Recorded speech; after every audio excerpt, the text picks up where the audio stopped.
Okay, I think that slowed down the individuals joining us, so we'll kind of get things started here.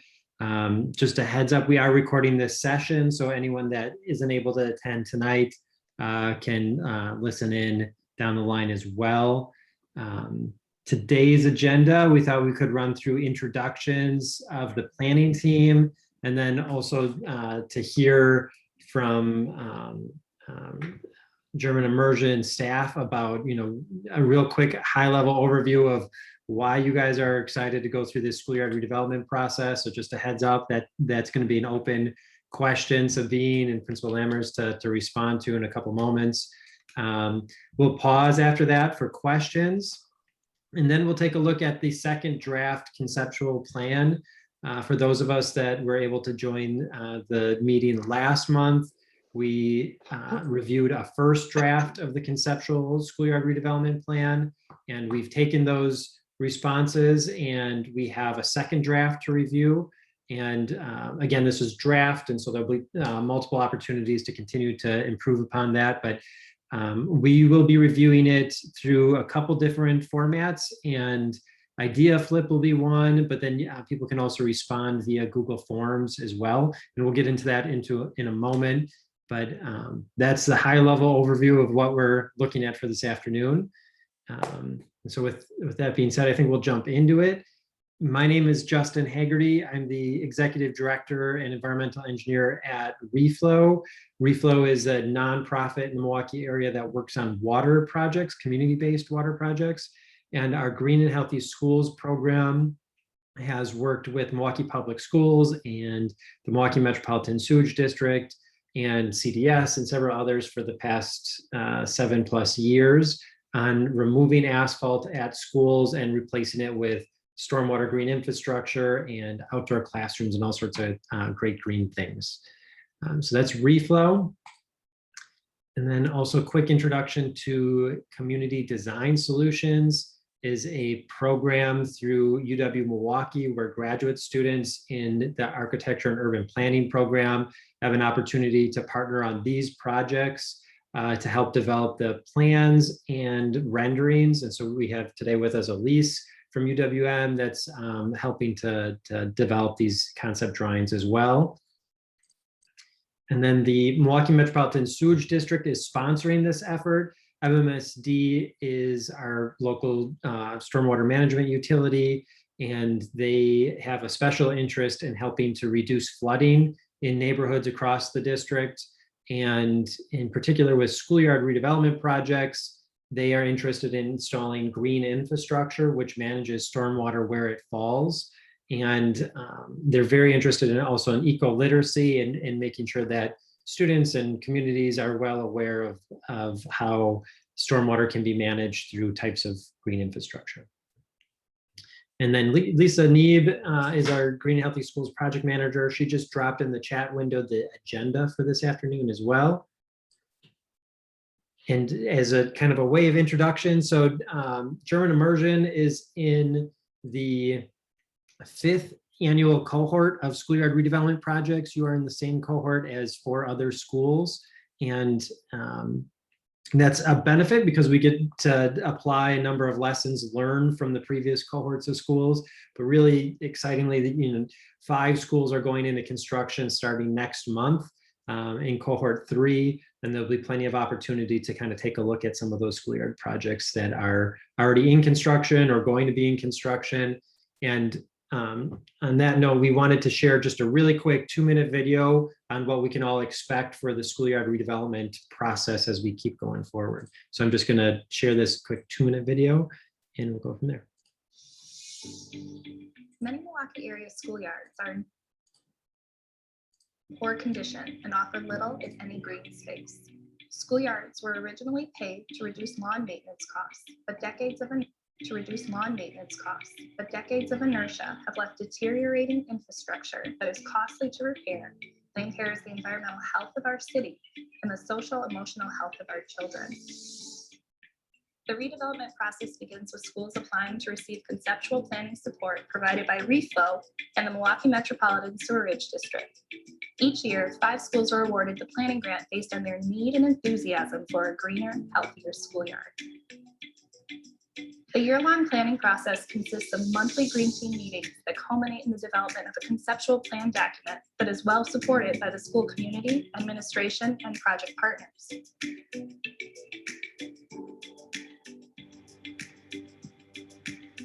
Schools spent over a year fundraising with support from the school district, project partners, and community. School districts hire engineering consultants to create the necessary detailed designs before construction can begin in the summer of the 3rd year of the process.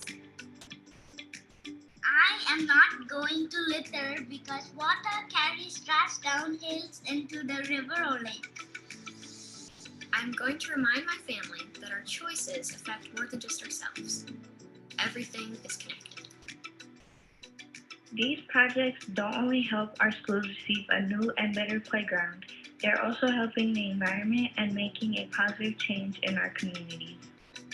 An increasing body of research underscores that students' access to green schoolyards can result in better academic outcomes, increased engagement and enthusiasm, improved social emotional skills, and decreased childhood obesity.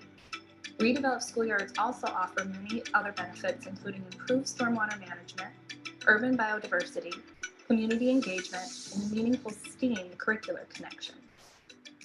For more information, visit reflowh2o.com.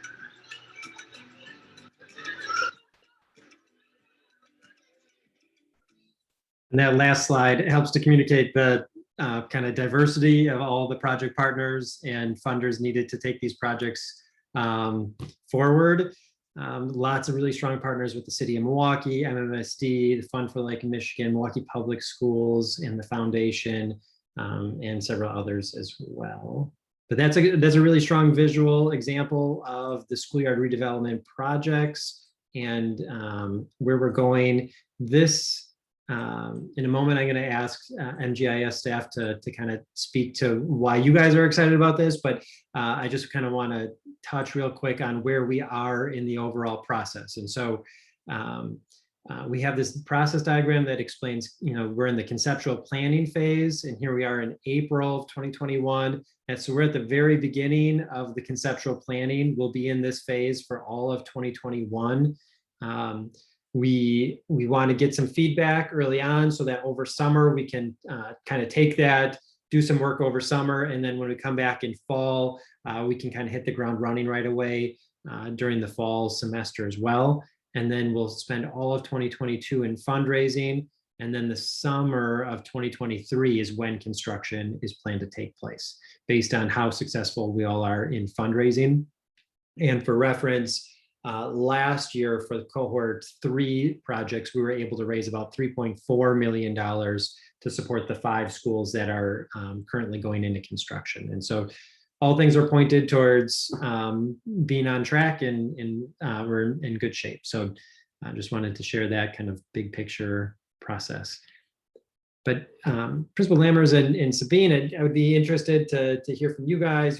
What were some of the major interests that motivated you all to go through this schoolyard redevelopment process? This was a grant that you guys were awarded to go through this conceptual planning phase. And I think it may be a good idea just to touch base on some of those original motivations. Hello, everybody. Thank you, everybody, for being here. But I guess I'll just start by saying that I think that this has been our dream now for at least the last 4 years. We've looked at our asphalt playground and said, this is not the best place for children to play. And, and that conversation started 4 years ago, like, what can we do? And, we started playing around with our courtyard and started utilizing that space. And, and then we just had wonderful people that, like Sabina, who found this grant and made us aware of it. And then we went ahead and said, this is something that we really could do as a school community. So I'm going to let Sabine, add to this, because She is really her and Frau Tomkowski, Jenny Tomkowski, were the people that really, researched this and made us all aware of it. Yeah, thank you. Yes, the courtyard certainly started our adventure into like more outdoor education. We have started to transform that space with some outdoor classrooms and a gathering space with picnic tables.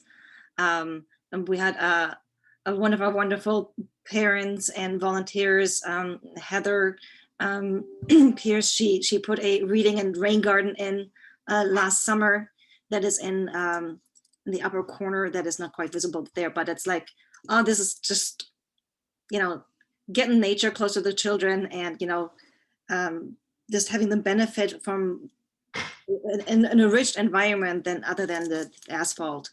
I've taken kids out there already and they're like, oh, and they lift up rocks and check out, oh, there's a millipede under here and there's a worm and this and that, and just, open up a totally different world for them and, enrich their experience in our school. And as you see that our playground is mostly sun, especially like in the summer months, there's no shade past like the first quarter of a strip here.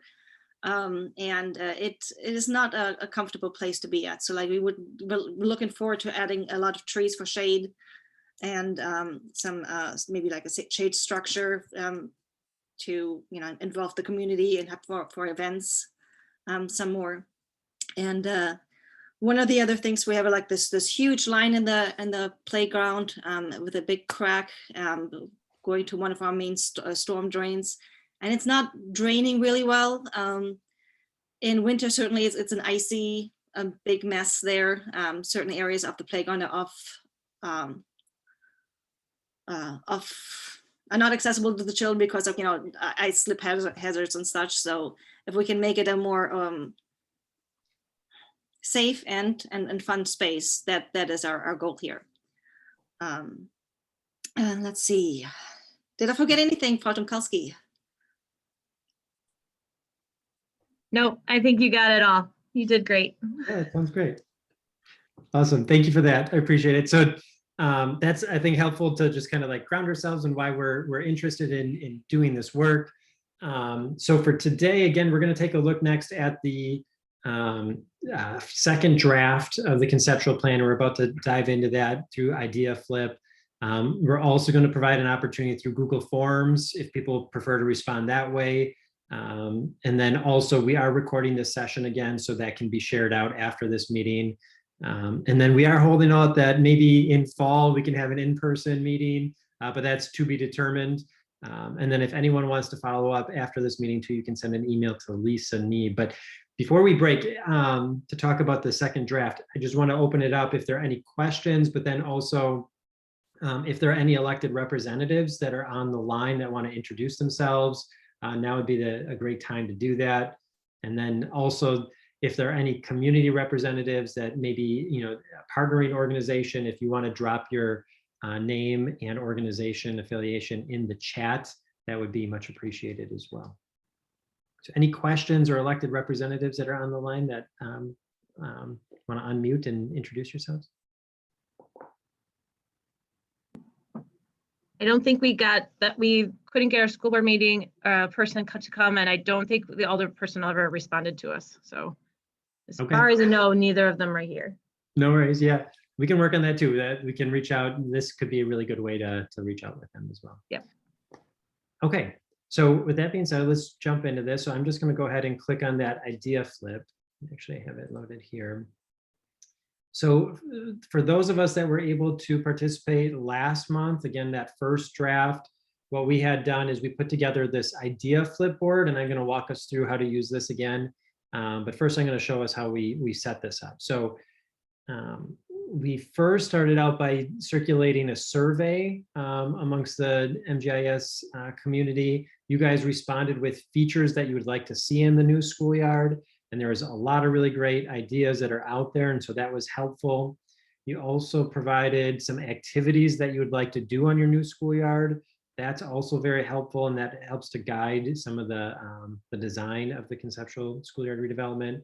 And then there's some really awesome sketches, some really nice detailed sketches. And so those were very helpful in the developing these plans as well. And then last time, what we did is we took a first draft and we looked at some of the precedent images. Precedent images are kind of like example visuals that we can use to kind of help visualize what that space could look like.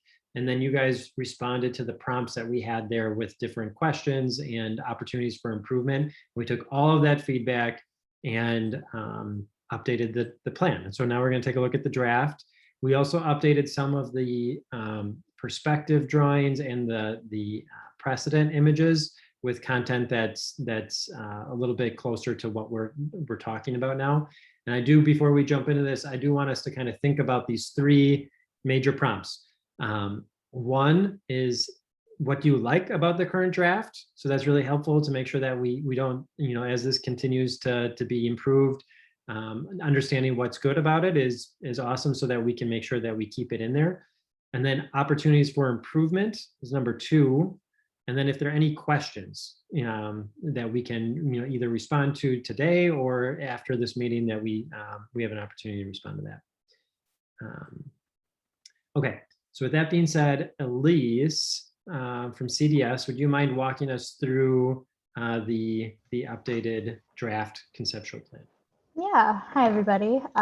So not too much has shifted around, but but we have added a lot more detail this time around, as well as kind of figuring out more program and activities for the children to do. So kind of tightened up the circle, but added a lot more. We have an ADA accessible mound to the bottom right as well, and kind of you can see the outdoor classroom just to the right of that as well. Kind of creates an overflow seating and area to look at the stage. It's shaded with trees and sun shades and sails. We've added a lot more of these agility markers. I know those were talked about a lot as well, and these concrete tree planter benches as well in between that can be used as like tracks or for the bike safety that we were looking into as well. Lots of loose parts play kind of in that circle area in the center, but also down by the tot lot, with some mounds and swings. We moved the garden beds to the central area, just kind of got them out of the way of the main recess area. I know that was talked about, and you have that space there. So yeah, just a little bit more detail, musical instruments and art posts. And in the center, there's just, some stepping stones and like little rocks for people to just sit on and congregate there as well, on top of the outdoor classroom. And I think just like lots of fun places to explore, and there's stepping stones through the bioswales as well, and a track around the whole thing. Yeah. And we're showing gaga ball and basketball. Yep. And I think we went down to a court and a half as well, and before it was 2 courts. Yep. And then can you just show us, and again, we'll break after Elise walks us through everything to talk through some questions and things, but can you just kind of describe what's going on in this perspective image? Mm-hmm. Yeah, so this is that center crushed red granite area. And so then this is where you'd see those little stepping stones for children to play on, lots of seating opportunities wrapped around these kind of planter concrete benches. You can see the art post to the right. Could be another fun place for people to walk through, as well as the stumps and loose parts play on the left. And then back in the distance, you can see where that outdoor classroom would be. There'd be a pretty short, that mound that I was talking about that would be accessible. It would be pretty low, it'd only be like 2 feet high, but it would be accessible, and there's little stumps around it that you can play on. And as we continue to, there will be more renderings of different spaces. So if there's different spaces that you're interested in getting this kind of perspective view into. I think that would be a great talking point today to see what other spaces you're looking forward to seeing in this view the most. And then just to kind of provide some other visualizations. So this is what native landscaping can look like with a lot of different plantings that support pollinators, that's butterflies and others that can come to your school yard. This is a good example of a bioswale with a walking path through it. So you can see some of those symbols on the map as well. And as we kind of walk through, of course, trees, but trees within the schoolyard, typically we want to put a little bit more protection around them to help mitigate any children that may want to pick on those smaller trees until they mature. Underground cisterns, this is an example from Alice's garden in Brown Street Academy. This helps to manage a lot more stormwater underground as well. That's something likely we'd be looking at to make sure that goes underneath the bioswale. And then here's a good example of what a shade sail system could look like. There could be different colors that are relevant to the school. When we talk about art posts, that can mean a number of different things, but we do want to kind of call out the opportunity for different exhibitions or different art installations. This is an example from Academy of Accelerated Learning, where there are different decorated pieces. Maybe there are different classrooms, and maybe there's opportunity to change that out in time as well. And then when we talk about kind of planter benches, precast planter benches, this is a good example of what that can look like. Another improvement upon this could be different arts activities that happen kind of inside of this planter bed, maybe different grasses that get grown up in around here as well. But this is kind of a dual use seating and planter space. And then we have a couple of natural play elements on the map. It calls for loose parts play that can also mean these kind of climbing features. These are bolted together. This is at Clement Avenue School. And so this is a nice climbing feature, and the way they're assembled in this example, students can make choices about which direction and which way they play with that. And then this is kind of amplified by some of the loose parts play. So if there are large sections of trees that can be rolled around and manipulated so that they can build a different space each time they use that.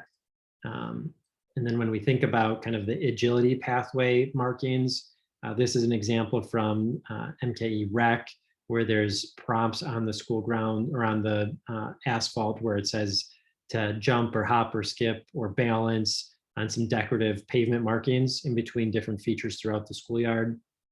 And then of course, Foursquare and some of these other activities. Large circles are helpful for organized play as well.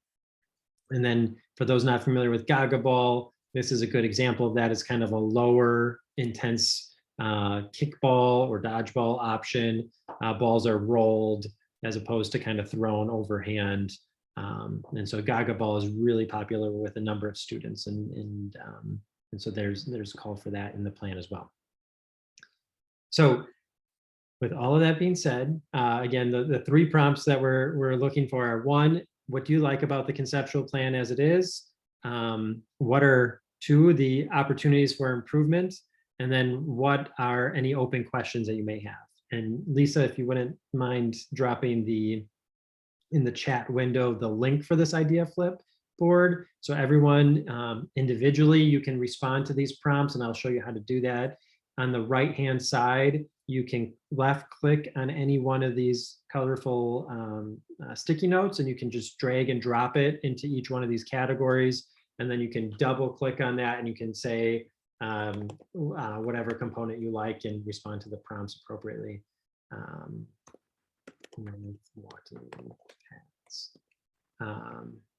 So if someone sees something that we like, you can either add another note that says that, or you can scroll down and you can add thumbs up or thumbs down to kind of double down and indicate that you also agree with someone else's comment in there as well. So with that being said, does anyone kind of want to start off the conversation with things that you like about the current plan, and then we can go from there as people individually respond to these prompts on the side as well.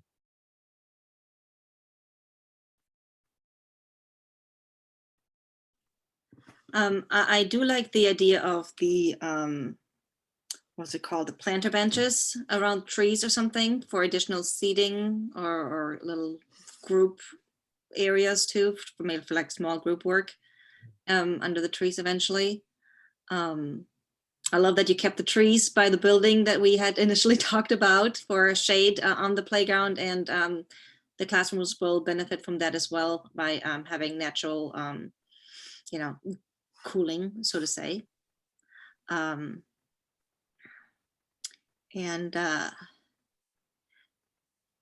have a question. The swings on the left here, is it similar to the Milwaukee? Well, I guess not quite. At the Milwaukee Reg, there was like a hill slide kind of ish thing going on in the background. I thought that was a very cool idea, because like that we could use that in summer and maybe in winter time, depending on how steep that hill is. I know last time one of the comments was like an idea for a hill so you guys could do some sledding down, which I think over winter, thinking through all the different seasonal ways to interact with this space.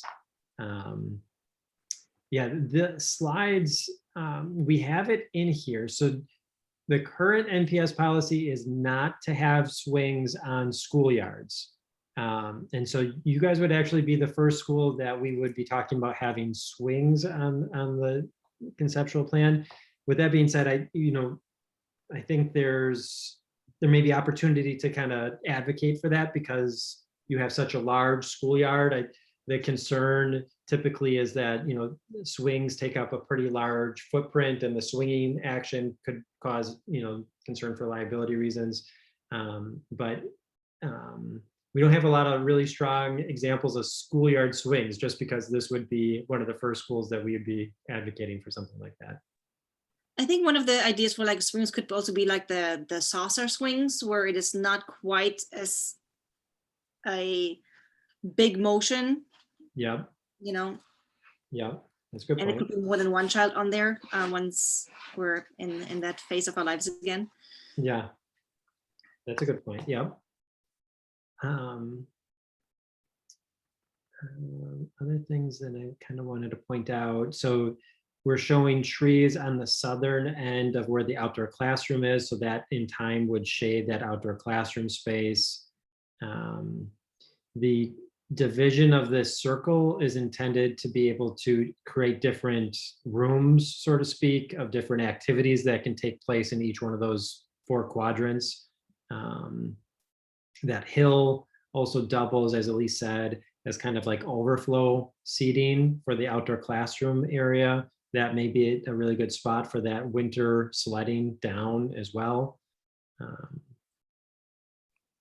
Although, didn't you say like it's only about 2 feet high? Yeah, 2 to 3 feet high, especially with wanting it to be wheelchair accessible. To make that happen, the slopes would have to be really long. And so, after if we like where this is shown, like this may end up growing a little bit too, to make sure that we're getting the wheelchair accessible slopes. But Sabine, to your point about the hills that were shown in that MK Rec one, we're also calling for some hills, grass hills in this area as well, which would be kind of a cool space for, especially for little ones, to kind of run through and have this varying topography through this area as well. I'll mention also, I did reach out to MPS Rec about this green space on the east side of the site. We're talking about the soccer field, which is an improvement as well. At the moment, everything is looking positive to that. So thinking through, making sure that if we do activate this space, that that this is something that you guys want and that you guys feel comfortable with using. If there's anything that we need to do to make this more usable, please don't hesitate to say so, because it's looking like MPS Rec is able and willing to make sure that that's space that we can make the most out of. Justin, I just have a couple of questions while you're here. Yeah. And I guess first, and maybe one idea for utilizing that soccer field. I think one concern was kids not like running off to the playground over there. Is there a way that we can include a berm along that boundary? Just to kind of on, I guess, to the east of the soccer field, Something like back here. even like along the whole. Yeah, the whole edge, something to delineate that property boundary, right? Yeah, and we could put trees on top or something. Yeah. Yeah. But my question too, and maybe you could explain this, is how the drainage will work. I see, you know, there are a couple of drainage spots there. And I guess, I mean, I love what's going on in the middle. How does the water go around that to the bioswale, and how does the water drain down to there? Yep, that's an awesome question. So, so the blue dots represent the stormwater inlets, and though that's where the stormwater right now is running. And we heard Sabine talk about how there's kind of that large crack that goes right down the middle that causes kind of slips and trips and fall concerns. And this middle improvement, in my mind, what we haven't gotten that far in detail, but I think what we would end up doing is putting in additional stormwater inlets around this space. So any stormwater that does run onto that area would be able to be routed through that stormwater inlet and to the bioswale. So that would help alleviate significantly any sort of icing issues that we're seeing right now by being able to take that stormwater and put it in the bioswale.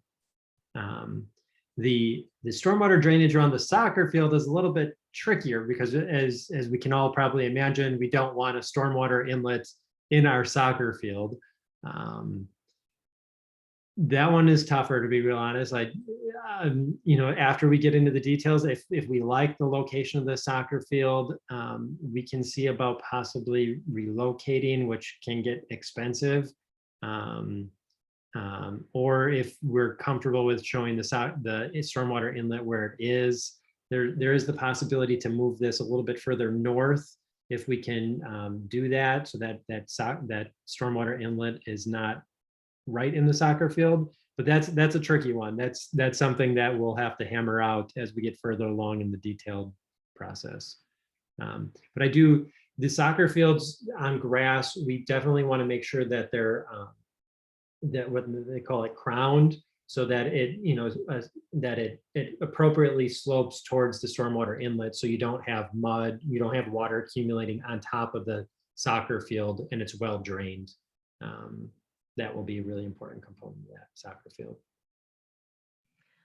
Justin, what is is the soccer field grass, or were you thinking of a different material? This soccer field would be grass. Okay. Yeah, your other soccer fields, and we may have shown these examples and you saw it in the video, they're like synthetic turf.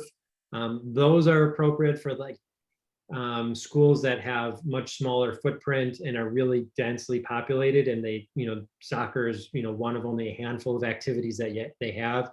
You guys are in a different position where you have lots of other opportunity, and you don't necessarily have to go with the synthetic turf, which will significantly reduce the costs, which is a benefit.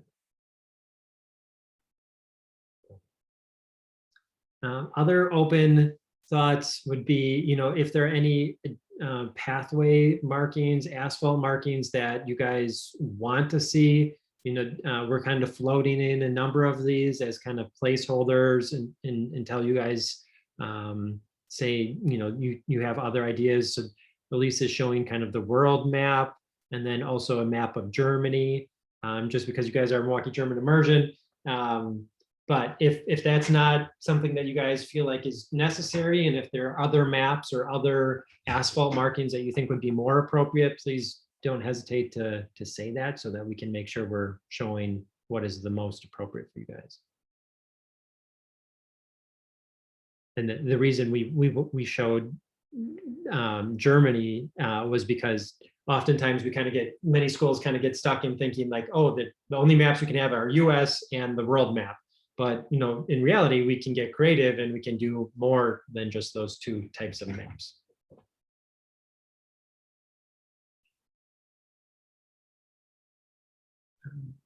Other improvements we did previously in the last drawing, we showed some outdoor classroom space here. One of the comments were that you wanted to make sure that you reserve this space for lineups. If that is something that, one concept was to kind of carve this out so that there was kind of more tree plantings here that, could help shade that space, and then also further define a little bit of an outdoor classroom space here. But if that's not necessary, then we don't have to expand on that either. But just kind of wanted to mention that as a change from last time. I really like the maximizing the green space, because this is like a one-time deal for us, so to really reduce as much asphalt as possible. That would be that's my strong opinion. And in particular, which area are you thinking about? Well, even what you just drew there, over by the lineup area, if that was, because that space is beautiful there. I see kids over there right now, but if we can even make it a little bit bigger, that would be great. But even like around the playground, because I do see like larger areas of asphalt. I do understand like maybe a possibility of putting a track or something in there for kids to go around, but really like ultimately the main purpose of this playground is, this is an outdoor classroom. This is areas for them to play. And so I don't know if there's a way that where I can't really read it, but over on the left side, that just seems like a big, large asphalt area still. If we could somehow make, where you're kind of at right now, if you can make that even less asphalt. Yeah. Yeah, so a couple ways to approach that. We can bring this further out, something that looks better than what I just drew, but that's one way to kind of etch that out. We can also make this area a little bit bigger, which I think may be beneficial too, to have a little bit more space for these rooms inside of here. So you have a little bit more opportunity for different activities. Yeah, we can certainly work on that one for sure. Now, a lot of schools have an interest in making sure that there's like a was it 50-meter dash, like a long straight line. Your Phi Ed educators, is there any like really important recreational pavement markings that we know we want to make sure we get it included in here? Well, a 50-meter dash track would be great. Cool, 50 meters. And that's the magic number, 50 meters. Sometimes it changes. Yeah, 50 is kind of the standard, 50 or 75. Okay. But I'd settle for 50. Cool. And then how many tracks do you need? How many lanes?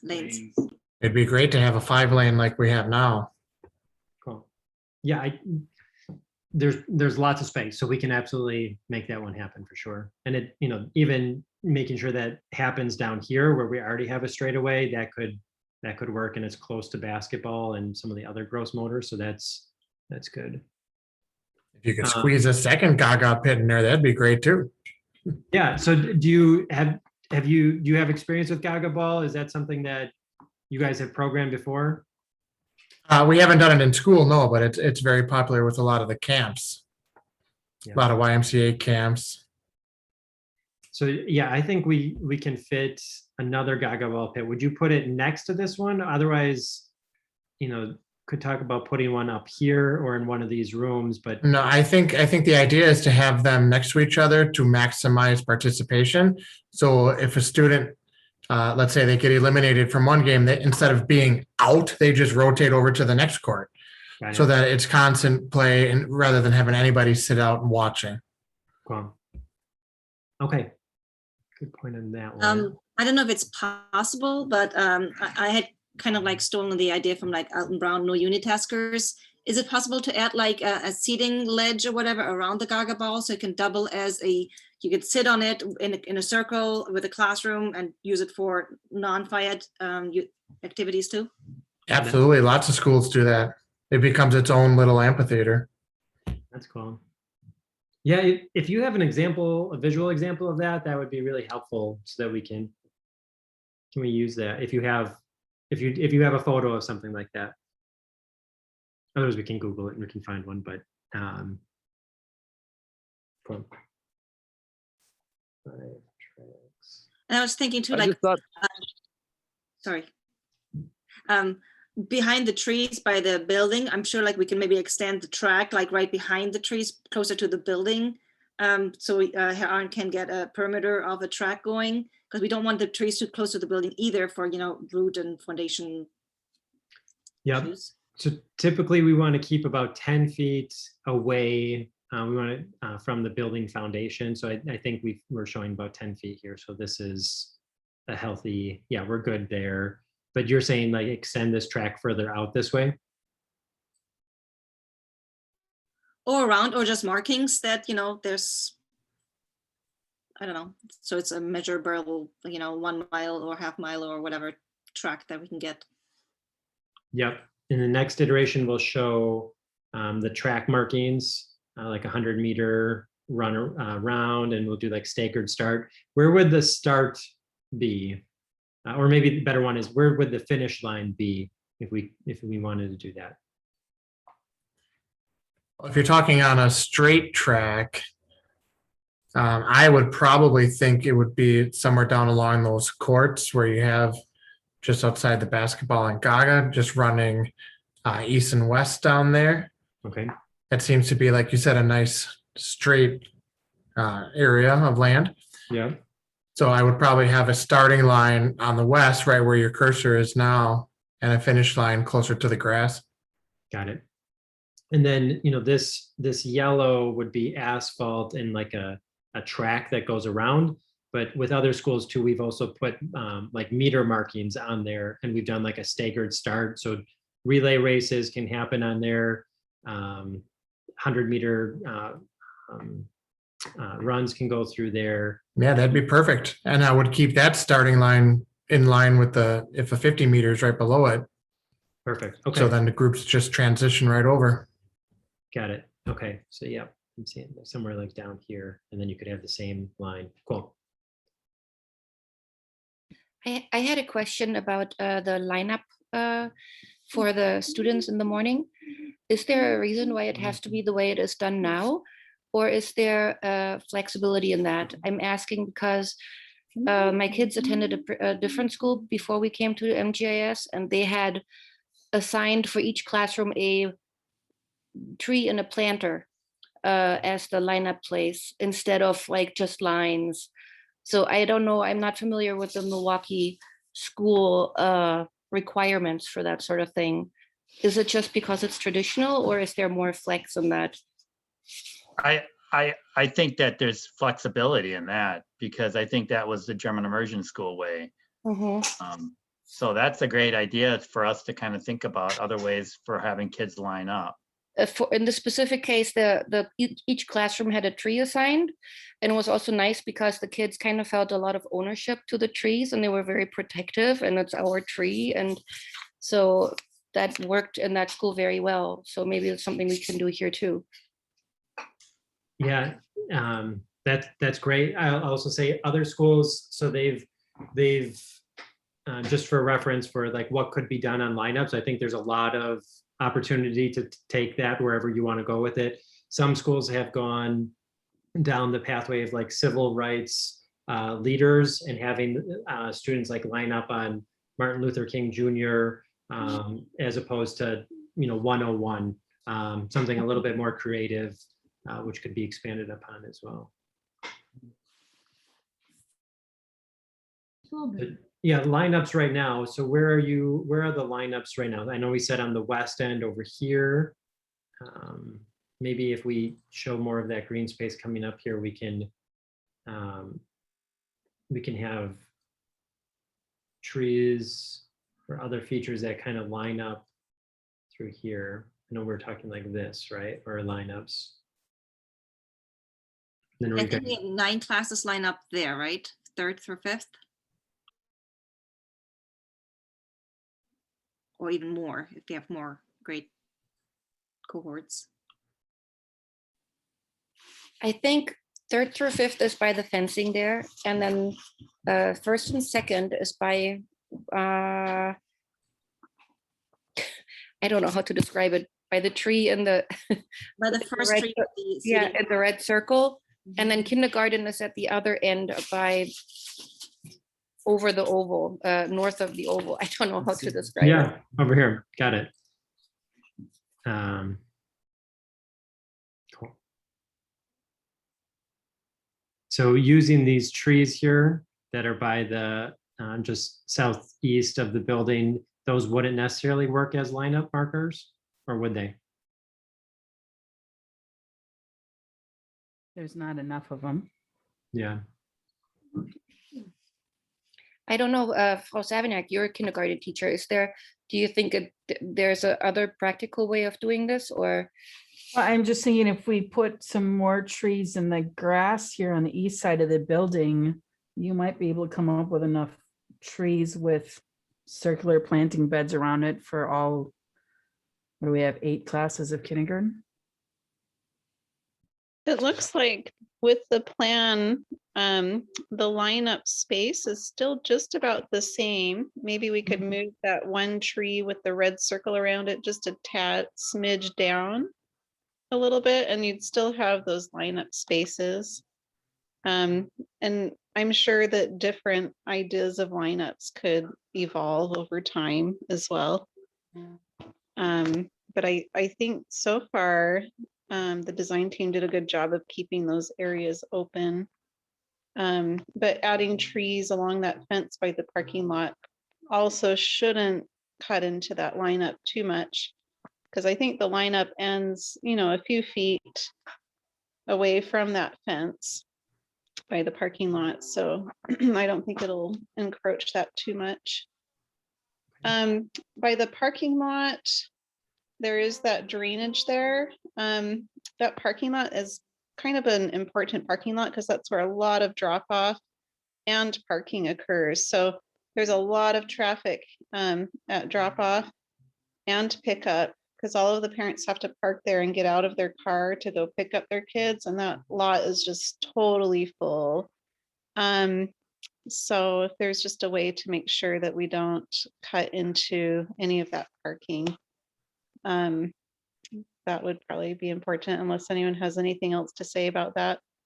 And maybe, I don't know, maybe this would help us if we were able to, for the parking lot, create a second entrance so that when the parents drive in, they can just drive right back out. So it's like a drive-through, which would make it a lot safer. Do you know what I mean? And then, and that way we wouldn't even have to worry too much about that, because then parents would just drive in and drive out when they are dropping off. Because right now we have like one entrance into the parking lot. Yeah, and it's only wide enough for one car at a time. Yes, and it causes a huge traffic jam right there.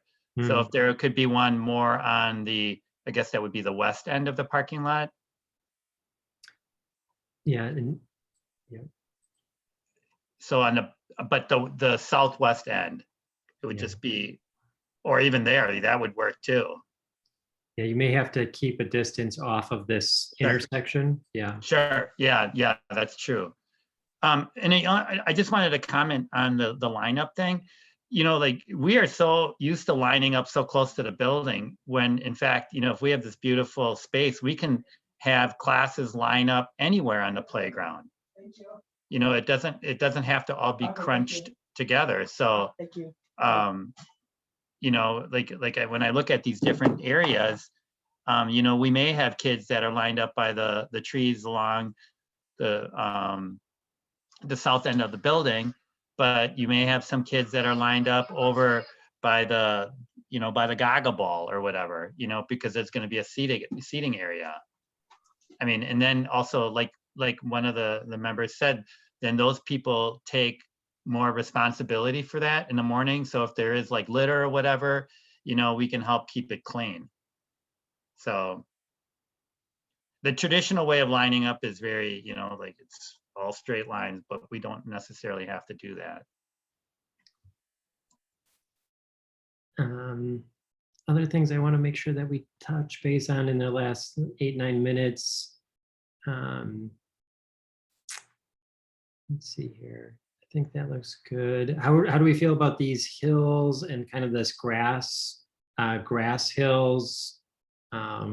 Is it clear what we're kind of communicating here? There's kind of like multiple topography.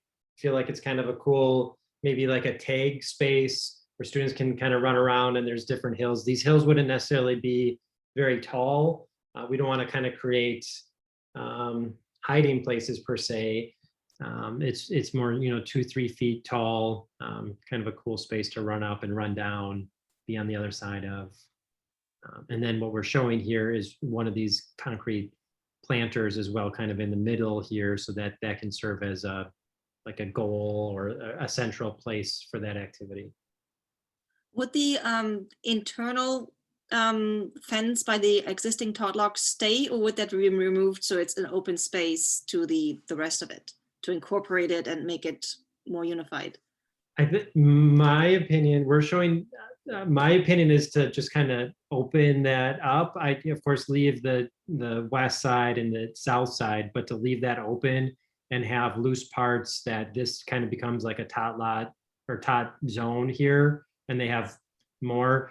Now, with that being said, you know, in talking with other schools, that's not always what they want to do. Sometimes they want to have kind of like a nice defined space for tots. So I think that particular one, we'd certainly have to follow up with NPS facilities on that. But from my understanding, there's significant opportunity for the school to make a decision on that one.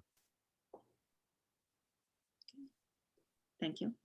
And I think that what we're, you know, like what we're showing is like this fence line would be up here. So it's like kind of doubling the size of that tot lot space, but the second half of that would be more natural features, woods and logs, stumps. One thing that I guess I could add is in the past, it was mentioned that we could incorporate kind of more of a German planting style. I love the natural style, but we could probably incorporate a little bit of both somehow, and maybe allow some, I guess, garden beds, not too much, but just a little to plant things simple as iris or hydrangea, or just something to kind of give it that gardeny feel that's still low maintenance. Yeah, I think this central space, that kind of circular space that would have these kind of raised planters, I think that kind of serves as kind of a cool, like, kind of feels like a European courtyard space to me, or like a central, like a city center type of space to me. Where this could be planted with different types of German plantings or different, I don't want to say different ecosystems, but there could be different themes that get explored in each one of these raised planters through here. Some schools have a significant interest in having like tactile or different sensory exploration through plantings. This could be a really cool space for that. You know, lavender that has this very fragrant, and other species could be kind of explored throughout here. Does that seem like the right space for that? Yeah, I think those are great spots. I just wanted to say too, hi, I'm Heather's husband. I had a previous second grader with me, and she saw the plan and she loved it. Yay, that's awesome. From at least one student. Awesome. Good. Well, you know, on that note, is there, and so in our last few minutes here, so we have, to Elise's point, we have one perspective rendering, and we're going to do one more, and then we're also going to do a drone photo that shows kind of before and after as well. So does anyone feel strongly about the rendering that we do next? And I'm just gonna kind of draw the arrow that we're showing now. The one I was kind of thinking was going this way to provide a little bit more visual description of what's going on with the outdoor classroom, the bioswale, and that mound. Does anyone feel strongly about it? You know, are we okay with that second arrow that I just drew, or is there a different perspective that people would be interested in seeing?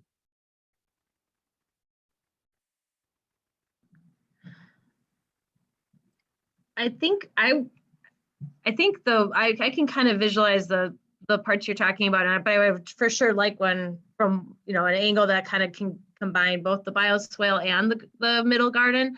But I really would love to see what the tot lot slash like that corner. I think that's a little harder, at least for me, to visualize. Just to give it a good reason why we should dig all that asphalt out and yeah. Yep. I think that would be cool. One other perspective that might be useful would be to show those new trees planted along the angled wall, kind of in the northwest corner. Yeah.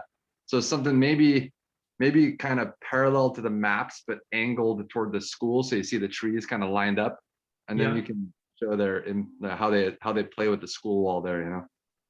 Yeah, that's a good one. So I'm sorry for kind of jumping in. I get excited. So I think, the drone photo that we're thinking about would be something similar to this. When we went to fly the drone, it was right before it snowed, and we had issues with flight paths because of Timmerman Field. And so we're going to try to shoot this again in the coming month.